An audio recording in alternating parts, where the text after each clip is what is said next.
Hello students, welcome to my YouTube channel biology classes. So students, आज मैं बहुत interested topic लेकर आया हूं। तो क्लास 11th वालों के लिए केमिस्ट्री का चैप्टर नंबर 4 है। तो चैप्टर नंबर 4 में हम लोग डिस्कशन करेंगे रासायनिक बंध और या फिर इसको बंधन कहते हैं। तो रासायनिक बंध के बारे में हम क्या करेंगे, इस चैप्टर में डिस्कशन करेंगे। तो ये क्लास 11 का केमिस्ट्री का चैप्टर नंबर कितना है, तो 4 है, ठीक है। और मैं आपके जानकारी के लिए बता दूं कि केमिस्ट्री की जो क्लास है वह मंडे ट्यूसडे चलेगा, और बायोलॉजी की जो क्लास है वो वेडनेसडे, थर्सडे, फ्राइडे और सैटरडे चलेगा। और संडे को क्या होगा, आपका टेस्ट होगा, ठीक है। तो जिसमें पूरे एक सप्ताह में 2 दिन आपका क्या चलेगा, तो 2 दिन आपका केमिस्ट्री चलेगा और 4 दिन क्या चलेगा, बायोलॉजी चलेगा। तो आज की क्लास में हम लोग डिस्कशन करेंगे रासायनिक बंध या फिर इसको क्या कहते हैं, बंधन के बारे में। तो चैप्टर नंबर 4 से क्या किया हूँ, मैं स्टार्ट कर रहा हूँ। और एक तरफ से सभी लोग क्या करेंगे, कॉपी कलम लेकर के बैठ जाइए और नोट्स को अच्छे तरह से बनाते चलिए, समझते चलिए। जो टॉपिक आपको समझ में नहीं आ रहा है उसको कमेंट बॉक्स में लिख करके हमें बताएं। और वीडियो आपको अच्छा लग रहा है तो वीडियो को लाइक कर दो और चैनल को सब्सक्राइब कर दो। वीडियो को अधिक से अधिक शेयर कर दे ताकि और लोग भी सही तरह से पढ़ाई कर सके, ठीक है। तो चलिए स्टार्ट करते हैं। इस क्लास में देखेंगे कि रासायनिक बंध किसे कहते हैं या फिर रासायनिक बंधन क्या है। तो रासायनिक बंध जो होता है इसको इंग्लिश में क्या कहते हैं, केमिकल बॉन्डिंग कहते हैं, ठीक है। क्या कहते हैं, केमिकल बॉन्डिंग। तो हम ये देखेंगे या समझेंगे केमिकल बॉन्डिंग होता क्या है, रासायनिक बंध होता क्या, इसके बारे में क्या करेंगे, डिस्कशन करेंगे। तो रासायनिक बंध का मतलब होता है कि वह आकर्षण बल जिसके द्वारा 2 या 2 से अधिक परमाणु आपस में क्या होते हों, जुड़े होते हैं, उसे क्या कहते हैं, बंध कहते हैं। बहुत ही इजी परिभाषा मैंने यहाँ पे लिखा है कि वह आकर्षण बल यानी कोई ऐसा आकर्षण बल जो क्या होता हो, 2 या 2 से अधिक परमाणुओं के बीच में, ठीक है, 2 या 2 से अधिक परमाणुओं के बीच में क्या करता है, या 2 या 2 से अधिक परमाणुओं को आपस में जोड़े रहता है। तो 2 परमाणुओं को आपस में जोड़ने वाला जो होता है उसी को क्या कहते हैं, बंध कहते हैं या फिर बंधन कहते हैं। क्लियर हो गया कि जब यानी ऐसा आकर्षण बल, वह आकर्षण बल जो क्या करता हो, जो जैसे ये मान लेते हैं कि हाइड्रोजन है, यह हाइड्रोजन है, तो इन दोनों हाइड्रोजन को आपस में जोड़ने के लिए जो आकर्षण बल लगता है उस आकर्षण बल को क्या कहते हैं, रासायनिक बंध कहते हैं, ठीक है। मतलब वह आकर्षण बल जिसके द्वारा 2 या 2 से अधिक परमाणु आपस में क्या होते हों, जुड़े होते हों, उस बल को क्या कहते हैं, आबंध या फिर इसको क्या कहते हैं, बंध कहते हैं। क्लियर हो गई। अब आगे ये देखेंगे कि ये जो बंध है, बंध बनने का कारण क्या है, आखिर क्यों ये बंध बन रहा है। तो बंध बनने के पीछे का क्या कारण है, इसके बारे में हम लोग क्या करेंगे, डिस्कशन करेंगे। तो चलिए देख लेते हैं। इसको इंग्लिश में क्या बोलते हैं, reason of formation of bonding, यानी कि बंध बनने के कारण। आखिर कौन सी कारण है जिस कारण से बंध जो होता है आपस में क्या होते हैं, बंध जाते हैं। मतलब 2 परमाणु आपस में क्यों बनते हैं, इसके पीछे का कारण। तो इसके पीछे का सबसे पहला कारण होगा ऑक्टेट लॉ, मतलब ऑक्टेट रूल्स, यानी हिंदी में इसको क्या कहते हैं, अष्टक का नियम कहते हैं। बहुत ही सभी लोग सुने होंगे, जाने होंगे कि अष्टक का नियम क्या होता है। तो पहला कारण यह है, बंध बनने का कारण क्या है। तो सबसे पहला कारण अब बताएंगे कि सबसे पहला कारण क्या है, इसका अष्टक का नियम है। क्या हो जाएगा, अष्टक का नियम। तो चलिए अष्टक के नियम को समझ लेते हैं कि अष्टक का नियम क्या है। तो अष्टक के नियम में बेसिकली ये समझना है कि जिन तत्वों के अंतिम कोश में इलेक्ट्रॉन कितना होता हो, 8 होता हो, वह तत्व क्या होता है, अस्थाई होता है, ठीक है। और इसे क्या कहते हैं, अष्टक का नियम कहते हैं। मतलब कोई भी एटम ले लीजिए, चाहे वो कोई भी ले लीजिए, अगर उन तत्वों के लास्ट में, उन तत्वों के अंतिम कोश में कितने इलेक्ट्रॉन हो जाए, 8 इलेक्ट्रॉन हो जाए, तो वह 8 इलेक्ट्रॉन हो जाता है, तो वह तत्व क्या हो जाता है, अस्थाई हो जाता है। मतलब वो स्टेबल हो जाता है, ठीक है। और इसी को क्या कहते हैं, अष्टक का नियम कहते हैं। यानी जिन तत्वों के बाह्य कोश में कितने इलेक्ट्रॉन होते हों, 8 इलेक्ट्रॉन हो जाते हैं, तो वह तत्व क्या हो जाते हैं, स्थायी हो जाते हैं। और इसी को क्या कहते हैं, तो इसी को अष्टक का नियम कहते हैं। सभी को समझ में आ गया, एकदम आसान भाषा है कि कोई भी तत्व हो, उन तत्वों के बाह्य कोश में कितने इलेक्ट्रॉन, 8 इलेक्ट्रॉन हो जाए, तो 8 इलेक्ट्रॉन हो जाएगा तो क्या हो जाएगा, वो अस्थाई हो जाता है। तो जब अस्थाई हो जाता है तो इसी को क्या कहते हैं, अष्टक का नियम कहते हैं। चलिए हम इसको एग्जाम्पल के थ्रू क्या करते हैं, समझते हैं। जैसे मान लेते हैं कि हाइड्रोजन एक एटम है, ठीक है, ये परमाणु है। अब इस हाइड्रोजन परमाणु को अगर हम इलेक्ट्रॉनिक विन्यास करेंगे तो 1s2, तो इसके बाह्य कोश में कितने इलेक्ट्रॉन होंगे? 2 इलेक्ट्रॉन होंगे। कितने हो जाएंगे? 2 इलेक्ट्रॉन हो जाएंगे। तो ये क्या है? हाइड्रोजन नहीं, ये हीलियम है। क्या है? हीलियम है। तो हीलियम का जो परमाणु क्रमांक होता है वो कितना होता है? 2 होता है। जब इसका हम क्या करते हैं? इलेक्ट्रॉनिक कॉन्फ़िगरेशन करते हैं तो 1s2 हो जाएगा और यहाँ पर क्या हो जाएगा? ये 2 हो जाएगा। तो हीलियम एक ऐसा तत्व है जिनका जो है कि इनका अगर हम कोश देखेंगे इस प्रकार से, इसमें क्या है? यहाँ पे 2 इलेक्ट्रॉन इसका क्या है? फिलअप हुआ है, भरा हुआ है। तो इसका मतलब इसका ऑक्टेट क्या है? कंप्लीट है। ठीक है। अब हम देखें, अगर नियान को देखें तो नियान को देखेंगे तो इसका परमाणु क्रमांक कितना होता है? 10 होता है। तो 10 होता है तो यहाँ पे देखिए, अच्छा, जिनका ऑक्टेट कंप्लीट होता है ना, जिनका ऑक्टेट कंप्लीट होता है वो अस्थायी होता है। मतलब वो कभी भी किसी भी तत्वों के साथ मतलब वो कोई भी अभिक्रिया में भाग नहीं लेंगे। अब हीलियम को देखिए, हीलियम का अष्टक क्या है? कंप्लीट है, क्योंकि इसके बाह्य कोश में कितने इलेक्ट्रॉन है? 2 है। और आपको पता है कि हीलियम का बाह्य कोश में 2 इलेक्ट्रॉन, तो इसके यस कोश में कितने इलेक्ट्रॉन चाहिए? 2 इलेक्ट्रॉन। और ऑलरेडी इसका 2 इलेक्ट्रॉन क्या हुआ है? भरा हुआ है। ठीक है। तो जब ये दोबारा है तो इसका भी अष्टक क्या है? कंप्लीट हो जाए। और उसके बाद नियान को देखिए, नियान का परमाणु क्रमांक होता है 10। कितना होता है? 10। जब हम इसका इलेक्ट्रॉनिक विन्यास करते हैं तो ये हो जाएगा 1s2, 2s2 और 2p6। तो क्या इसके बाह्य कोश में कितने इलेक्ट्रॉन? देखिए यहाँ 2 है, यहाँ भी 2 है, दोनों जगह 2-2 है। तो इसका और इसका दोनों का इलेक्ट्रॉन क्या करेंगे? गिन लेंगे हम। तो 2 और इधर क्या है? 6। तो 6 2 कितना हो जाता है? 8। तो इसका इलेक्ट्रॉनिक हो जाएगा 2 और कितना हो जाएगा? 8। इसका मतलब इसके बाह्य कोश में कितने इलेक्ट्रॉन? 8 इलेक्ट्रॉन। तो इसका मतलब नियान भी क्या है? नियान भी अस्थाई है। तो ये भी क्या है? अस्थाई। इनका भी ऑक्टेट क्या है? कंप्लीट है। तो यह भी कभी भी किसी भी अभिक्रिया में भाग लेगा नहीं, क्योंकि इसका ऑक्टेट क्या है? कंप्लीट है, ये अस्थाई हो चुका है। उसी प्रकार से देखिए सोडियम को देख लीजिए। अब सोडियम के बाह्य कोश में सोडियम का जो परमाणु क्रमांक होता है कितना होता है? 11 होता है। तो जब सोडियम का परमाणु क्रमांक 11 होगा तो जब हम इलेक्ट्रॉनिक विन्यास करते हैं तो 1s2 हो जाएगा। ठीक है, 2s2 हो जाएगा, 2p6 हो जाएगा और क्या हो जाएगा? 3s1 हो जाएगा। तो अब ये क्या करेगा? इसके बाह्य कोश में कितने इलेक्ट्रॉन? तो इसके बाह्य कोश में 3 इलेक्ट्रॉन है। इसके बाह्य कोश में 1 इलेक्ट्रॉन है। कितने इलेक्ट्रॉन है? 1 इलेक्ट्रॉन। अब इसके बाह्य कोश में जब 1 इलेक्ट्रॉन है तो ये क्या करेगा? अब ये चाहेगा कि 1 इलेक्ट्रॉन को ये त्याग दे। क्यों? क्योंकि इसके बाह्य कोश में तब कितने बचेंगे? 8 इलेक्ट्रॉन बचेंगे। तो 8 इलेक्ट्रॉन का मतलब 8 इलेक्ट्रॉन बचने का मतलब जानते हैं? 8 इलेक्ट्रॉन होने का मतलब ये अस्थायी हो गया, स्टेबल हो गया। तो ये 1 इलेक्ट्रॉन को क्या करता है? त्याग देता है। तो यहाँ लिखेंगे 2 8 1 है ना। जब ये अपने 1 इलेक्ट्रॉन को क्या करेगा? जब ये अपने इस 1 इलेक्ट्रॉन को त्यागेगा तो ये क्या कर लेता है? ऑक्टेट इसका कंप्लीट हो जाएगा, मतलब 2 8 हो जाएगा। तो इस पर क्या लग जाएगा? एक प्लस आवेश लग जाता है। ठीक है, इस पर एक प्लस का क्या लग जाता है? चार्ज लग जाता है। क्योंकि इसने क्या किया है? क्योंकि इसने 1 इलेक्ट्रॉन को दिया है। तो जब देगा तो देता क्यों है? क्योंकि इसका ऑक्टेट क्या हो सके? इसका अष्टक जो हो सके वो कंप्लीट हो जाए। तो ये 1 इलेक्ट्रॉन को दे देगा और यहाँ पे इसका क्या हो जाएगा? इसके बाह्य कोश में 8 इलेक्ट्रॉन हो जाएंगे। ठीक है, यहाँ हटा देंगे इसको। तो इसके बाह्य कोश में कितने हैं? 6 2 8। तो इसका मतलब ये क्या हो जाएगा? ये अस्थाई हो जाएगा। ठीक, तो एक कारण ये था कि अस्थाई, यानी कि एक कारण ये था कि अष्टक के नियम को क्या करता है? तो अष्टक के नियम का पालन करना या अष्टक का नियम होता है। ठीक है, अब उसके बाद दूसरा नियम क्या है इसमें? दूसरा इसमें देखेंगे न्यूनतम ऊर्जा को क्या करना? प्राप्त करना। मतलब कोई भी परमाणु चाहता है कि वो क्या करे? वो न्यूनतम ऊर्जा को प्राप्त करे। जैसे जब दो, इसका परिभाषा देखिए, जब 2 परमाणु आपस में जुड़ते हैं तो उनकी ऊर्जा क्या होती है? उनकी ऊर्जा कम होती है। मतलब जब 2 परमाणु आपस में संयोग करेंगे, जैसे H है प्लस क्या है? H है। जब ये दोनों आपस में संयोग करेंगी तो क्या बन जाएगा? H2 एक अणु बन जाएगा। 2 परमाणु आपस में क्या कर रहे हैं? जुड़ रहे हैं और इन दोनों परमाणुओं के जुड़ने से क्या बन रहा है? अणु बन रहा है। तो जब 2 परमाणु आपस में जुड़ेंगे तो उनकी जो ऊर्जा होगी वो क्या हो जाएगी? कम हो जाएगी। और जब इनकी ऊर्जा कम हो जाएगी तो इनकी ऊर्जा कम हो जाने से क्या होगी? तो इनकी ऊर्जा कम हो जाती है, तो कम होने के कारण ये क्या हो जाते हैं? ये अस्थाई हो जाते हैं। ठीक है, मतलब ये H प्लस H, ये दोनों मैंने तत्व को लिया, ये दोनों तत्व आपस में क्या करेंगे? संयोग करेंगे। तो संयोग करेंगे तो इनकी जो ऊर्जा होती है वो कम हो जाती है। ठीक है, और जब इनकी ऊर्जा कम हो जाती है तो ये दोनों क्या हो जाते हैं? अस्थाई हो जाते हैं।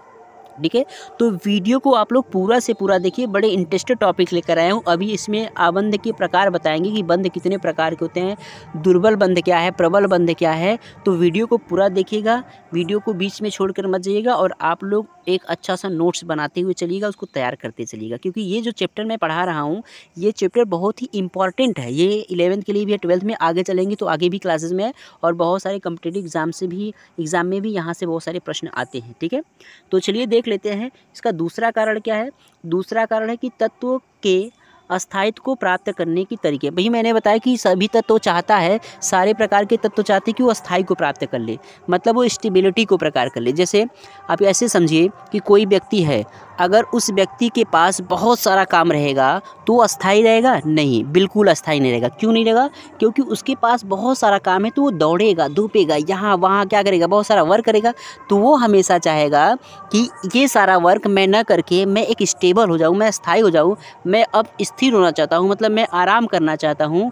तो ठीक इसी प्रकार से जितनी भी परमाणु होते हैं वे सभी तत्व क्या करते हैं, तो वे सभी प्रकार के तत्व अपने आप को अस्थाई चाहते हैं।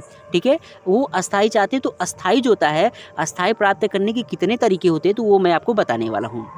तो देखिए, अस्थाई प्राप्त करने के जो तरीके होते हैं, तत्वों के अस्थाई प्राप्त करने के तरीके निम्न होते हैं। सबसे पहला अस्थाई क्या है, तो सबसे पहला तरीका इसका होता है इलेक्ट्रॉनों को त्याग करके। मतलब ये इलेक्ट्रॉन को क्या करेंगे, इनके पास रहेगा 2 4 1 2 3 एक्स्ट्रा इलेक्ट्रॉन रहेगा, तो ये इलेक्ट्रॉन को त्याग देंगे, मतलब ये दे देंगे, किसी को दे देंगे, और देने के बाद क्या करेंगे, खुद अस्थाई हो जाएंगे। तो अस्थाई होना यानी कि इलेक्ट्रॉन को त्याग करके एक अस्थाई होना एक तरीका है। जैसे एग्जाम्पल के थ्रू देखिए, जैसे मान लेते हैं यहाँ पे क्या है, सोडियम है। ठीक है, सोडियम का जो परमाणु क्रमांक होता है वो कितना होता है, 11 होता है। तो जब सोडियम का परमाणु क्रमांक 11 होता है तो इसका इलेक्ट्रॉनिक विन्यास करेंगे तो 2 8 1। अब देखिए यहाँ पे क्या, इसके बायो कोश में कितने इलेक्ट्रॉन, 1 इलेक्ट्रॉन है। तो सोडियम हमेशा चाहेगा कि यार 1 इलेक्ट्रॉन जो मेरे पास है, अगर मैं 1 इलेक्ट्रॉन किसी को दे दूंगा तो मैं भी क्या हो जाऊंगा, अस्थाई हो जाऊंगा। ठीक है, तो अब ये क्या करेगा, 1 इलेक्ट्रॉन को त्याग देगा। तो जब ये 1 इलेक्ट्रॉन को त्याग देगा तो इसके पास कितने इलेक्ट्रॉन बचेंगे, 10 इलेक्ट्रॉन बचेंगे, और इसका ऑक्टेट क्या हो जाएगा, कंप्लीट हो जाएगा, क्योंकि इसके ऑक्टेट में क्या 8 जो है इलेक्ट्रॉन है, तो इसका ऑक्टेट क्या हो जाएगा, कंप्लीट होगा। तो जब 1 इलेक्ट्रॉन को त्यागेगा तो इस पर क्या हो जाएगा, यहाँ इसका परमाणु क्रमांक 10 हो जाएगा, और इस पर एक आवेश लग जाएगा, किसका, प्लस का क्या हो जाएगा, इस पर आवेश लग जाएगा, और इसका इलेक्ट्रॉन क्या हो जाएगा, 2 और 8। तो इस प्रकार से वो क्या करते हैं, अस्थाई होते हैं। अस्थाई होते कैसे होते हैं, तो इलेक्ट्रॉनों को त्याग करके। ठीक है, समझ में आ रहा है कि नहीं आ रहा है, वो क्या करेंगे, ये परमाणु इलेक्ट्रॉन को क्या करेंगे, त्याग देंगे। तो और जब इलेक्ट्रॉनों को त्याग देंगे तो ये क्या हो जाएंगे, अस्थाई, क्योंकि इसके बायो कोश में 8 इलेक्ट्रॉन है। तो अब सिंपल सी बात है, जब 8 इलेक्ट्रॉन हो गए तो इसका मतलब ये क्या हो गया, अस्थाई हुए। तो अस्थाई होने का पहला जो तरीके हैं वो क्या होते हैं, इलेक्ट्रॉनों को त्याग करके।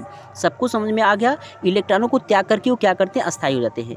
जैसे एल्यूमिनियम को देखिए, अब एल्यूमिनियम जो इसका परमाणु क्रमांक कितना होता है, 13 होता है। तो जब हम इसका इलेक्ट्रॉनिक विन्यास करेंगे तो 2 8 और कितना हो जाएगा, 3 हो जाएगा। अब इसके पास 3 है, अगर ये किसी से लेगा तो 5 इलेक्ट्रॉन लेना पड़ेगा, तो इसको क्या हो जाएगा, तकलीफ होगी कि 5 इलेक्ट्रॉन मैं कहाँ से लेने जाऊँ। और 5 इलेक्ट्रॉन को लेने के लिए क्या करेगा, अब ये 5 इलेक्ट्रॉन को लेने के लिए ये अस्थाई नहीं है, ये यहाँ वहाँ दौड़ेगा धूपेगा, इसलिए चाहेगा कि मैं अस्थाई हो जाऊँ। तो अस्थाई होने के लिए ये 3 इलेक्ट्रॉन को क्या करेगा, 3 इलेक्ट्रॉन को क्या करेगा, 3 इलेक्ट्रॉन को त्याग देगा। जब ये 3 इलेक्ट्रॉन को त्याग देगा तो सिंपल सी बात है कि इसके बाह्य कोश में कितने इलेक्ट्रॉन बचेंगे, 8, और एल्यूमिनियम पे कितने प्लस आवेश लग जाएंगे, 3 क्या हो जाएगा, प्लस आवेश लग जाएगा। समझ में आ गया सभी लोगों को। एल्यूमिनियम का परमाणु क्रमांक 13 होता है, जब इसका इलेक्ट्रॉनिक कॉन्फ़िगरेशन करते हैं तो 2 8 3 होता है, और 2 8 3 में देखा जाए तो ये 3 इलेक्ट्रॉनों को क्या करेगा, त्याग देगा। जब 3 इलेक्ट्रॉन को त्याग देता है तो इसके बाह्य कोश में कितने इलेक्ट्रॉन बचेंगे, 8, और इस प्रकार से एल्यूमिनियम भी क्या हो जाता है, अस्थाई हो जाता है। ठीक, उसी प्रकार से एक एग्जाम्पल और ले लेते हैं, किसके बारे में, मैग्नीशियम में। तो मैग्नीशियम को अगर हम देखें तो मैग्नीशियम का परमाणु क्रमांक 12 होता है। कितना होता है, 12 होता है, और इसका इलेक्ट्रॉनिक विन्यास करेंगे तो 2 8 और क्या हो जाएगा, 2। अब ये क्या करेगा, ये भी 2 इलेक्ट्रॉन को क्या करेगा, त्याग देगा। जब 2 इलेक्ट्रॉन को त्यागेगा तो मैग्नीशियम पे 2 प्लस आयन लग जाएंगे, तो इसके बायो कोश में 2 और 8 हो जाएगा। इसका मतलब ये भी क्या हो गया, अस्थाई। तो अस्थाई होने के पहला तरीका सभी लोगों को समझ में आ गया। अस्थाई होने का सबसे पहला तरीका क्या होता है कि कोई भी तत्व तो अपने इलेक्ट्रॉनों को क्या करता है, अपने इलेक्ट्रॉनों को त्याग करके वो अस्थाई हो जाता है। जैसे मैं कुछ एग्जाम्पलों के थ्रू अब मैंने आपको क्या क्या समझा दिया। अब दूसरी इसकी मेथड क्या है, तो दूसरी मेथड इसकी है इलेक्ट्रॉनों को ग्रहण करके, मतलब एक्सेप्ट है, यानी किसको एक्सेप्ट, ये इलेक्ट्रॉन को ग्रहण करके क्या होते हैं, अस्थाई होते हैं। जैसे क्लोरीन को देखिए, क्लोरीन का परमाणु क्रमांक कितना होता है, 17 होता है। तो ये करेगा 2 और 8, इसके बायो कोश में कितने इलेक्ट्रॉन, 8 इलेक्ट्रॉन है। तो अब इसके बायो कोश में 8 इलेक्ट्रॉन है, तो ये इसको त्यागना अगर होगा तो ये 7 इलेक्ट्रॉन को थोड़ी ना त्याग देगा, इतना ज़्यादा इलेक्ट्रॉन की त्याग नहीं करेगा। अब ये चाहेगा कि यार 7 है, एक ही इलेक्ट्रॉन की कमी है, तो ऐसा कर लेते हैं कि 1 इलेक्ट्रॉन को ग्रहण कर ले। तो जब ये 1 इलेक्ट्रॉन को क्या करेगा, जब ये 1 इलेक्ट्रॉन को ग्रहण करेगा तो इसका कितना हो जाएगा, 8 हो जाएगा। 2 8 इसका अस्थाई, मतलब इसका ऑक्टेट जो है वो कंप्लीट हो गया। तो जब ऑक्टेट कंप्लीट हो गया तो इसका मतलब ये क्या हो गया, अस्थाई हो गया। तो इस पे क्या लग जाएगा, Cl माइनस, यानी क्लोरीन पर एक आवेश लग जाएगा, वो भी कैसा आवेश लगेगा, माइनस का। क्यों? क्योंकि इसने एक इलेक्ट्रॉन को क्या किया है, इसने एक इलेक्ट्रॉन को लिया। किस लिए लिया? क्योंकि इसका अष्टक क्या हो सके, कंप्लीट हो सके। तो ये अपने अष्टक को कंप्लीट करने के लिए एक इलेक्ट्रॉन की क्या कर ले रहा है, ग्रहण कर रहा है। तो दूसरा विधि समझ में आया, इलेक्ट्रॉनों को क्या करना, ग्रहण करना। पहला क्या था, त्यागना, और यहाँ पे क्या कर रहा है, ग्रहण कर रहा है। जैसे नाइट्रोजन को देखिए 7 है ना, तो यहाँ पे क्या हो जाएगा, यहाँ पे हो जाएगा 2 और यहाँ पे हो जाएगा 5, तो 5 इलेक्ट्रॉन है।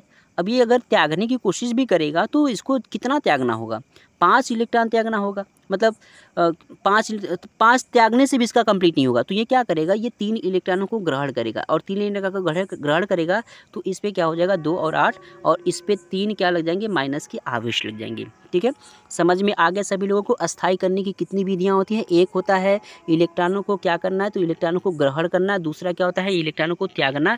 अब हम देखते हैं इसकी तीसरी विधि। तीसरी विधि बहुत इंपॉर्टेंट है, इसको देखिए। तीसरा विधि क्या है, इलेक्ट्रॉनों की साझा करके। ठीक है, एक ग्रहण करके होता है, एक त्याग करके होता है, और तीसरा क्या हो जाएगा, साझा करके। अब साझा का मतलब देखिए, क्लोरीन के केसेस में हम देख लेते हैं। यहाँ पे Cl2 है, 2 क्लोरीन है, इसके बायको इसमें 2 7 हो जाएगा, तो 7 इलेक्ट्रॉन इसके पास है, और दूसरे क्लोरीन के पास भी 7 इलेक्ट्रॉन है। अब एक इलेक्ट्रॉन, इसका अष्टक पूरा होने के लिए एक इलेक्ट्रॉन इस क्लोरीन को चाहिए और एक इलेक्ट्रॉन इस क्लोरीन को चाहिए। अब दोनों क्लोरीन क्या करेंगे, दोनों क्लोरीन आपस में समझौता करेंगे और बोलेंगे कि ऐसा करो, तुम्हें भी एक इलेक्ट्रॉन की, ये क्लोरीन इसको कहेगा कि तुम्हें भी एक इलेक्ट्रॉन की ज़रूरत है और मुझे भी एक इलेक्ट्रॉन की ज़रूरत है। तो ऐसा कर लेते हैं, क्यों ना हम एक एक इलेक्ट्रॉनों की क्या कर ले, साझेदारी कर ले। और ये दोनों क्लोरीन क्या करेंगे, ये दोनों क्लोरीन आपस में, देखिए आपस में क्या करेंगे, ये इलेक्ट्रॉन इसको दे देता है, ये इलेक्ट्रॉन इसको दे देता है, तो दोनों आपस में क्या कर लेते हैं, साझेदारी कर लेते हैं, और साझेदारी के द्वारा क्या कर लेते हैं, अपने अपने इलेक्ट्रॉनों को एक दूसरे को दे ले देते हैं। ठीक है, तो इस प्रकार से इलेक्ट्रॉनों की साझेदारी करके क्या कर लेते हैं, ये अस्थाई हो जाते हैं। तो जब इसको साझेदारी, तो इसका भी 8 हो जाएगा और इसका भी 8 हो जाएगा, तो मतलब दोनों क्लोरीन क्या हो गए, तो दोनों क्लोरीन जो है ये अस्थाई हो गए हैं। अस्थाई को क्या कर लिए, प्राप्त कर लिए। तो 3 तरीके थे अस्थाई होने के। पहला क्या है, तो पहला है इलेक्ट्रॉनों को त्याग करके, और दूसरा क्या है, इलेक्ट्रॉनों को ग्रहण करके, और तीसरा क्या हो जाएगा, इलेक्ट्रॉनों के साझा करके। ठीक है, तो ये इस प्रकार से क्या कर लेते हैं, ये अस्थाई को प्राप्त कर लेते हैं। ठीक है, अब हम एक नया टॉपिक देखते हैं। इसमें अब पढ़ेंगे बंध के प्रकार, यानी टाइप्स ऑफ बॉन्ड। ठीक है, क्या पढ़ेंगे, टाइप्स ऑफ बॉन्ड के बारे में पढ़ेंगे।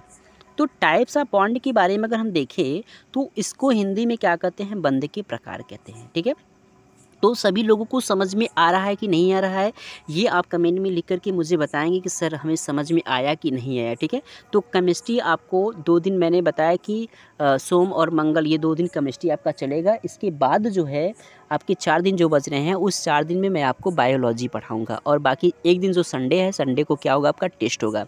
ठीक है, तो मुझे उम्मीद है कि आप लोगों को ये लेक्चर समझ में आ रहा है। तो अगर लेक्चर आपको समझ में आ रहा है तो आप लोग हमारे चैनल को सब्सक्राइब कर लीजिए और वीडियो को अधिक से अधिक शेयर करिए।